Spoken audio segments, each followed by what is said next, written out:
Herkese salam, kanalıma hoş geldiniz. Aparıcı Çınarə Əliyeva həyat yoldaşı ve anası ile istirahətə yollanıb. O istirahətdən yeni görüntülərini izləyiciləri ilə bölüşüb. Söz edən görüntüləri təqdim edirəm. Buyurub izləyə bilərsiniz. Yeni xəbərlər izləmək üçün kanalımıza abunə olmağı, videolarımıza like etmeyi unutmayın.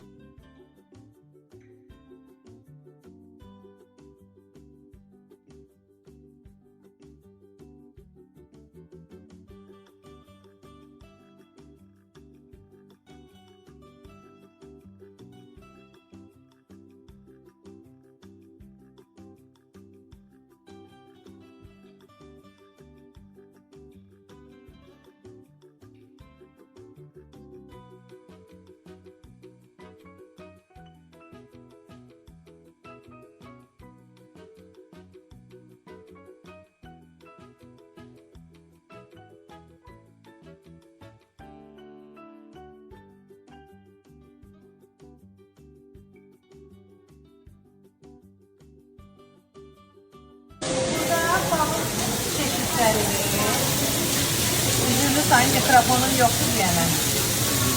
Bugün ben balık gecesi yiyeceğim.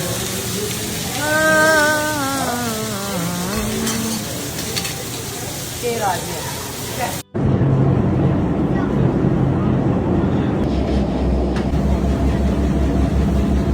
Mama.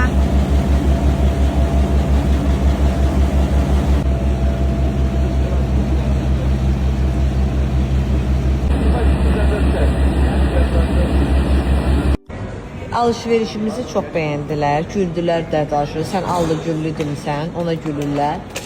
İndi parti 2 gəlir. Bugün gedirik hara?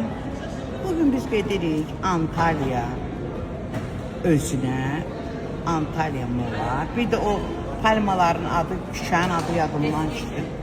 Yox, əski şəhər bu yandadır, bu yandadır. Bir de oraya gedirik. Orada da alışveriş edirik. Çəkirik ki, nə moddadır, nə almalıyıq. Nə almalıyıq? Nəyi almalıyıq, nəyi almalı deyilik. Neyi məsləhət görürəm mən sizə alın, neyi məsləhət görmürəm almırsınız. Şu, almayacaqlar. Parti 2. Aha, nə rəngdə? Bir dənə, şort qoyğunu, bir dənə qoy başa baxın. Balaca şort mənə balaca.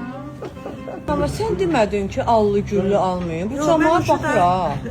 Vallahi bəsdir, qutar bu konsertlərdir. Bugün də Antalya'ya gəlmişik, şəhərdə gəzirmişik. Gəlirəm. Görün necə gözəldir, çox gözəldir, çox qəşəngdir.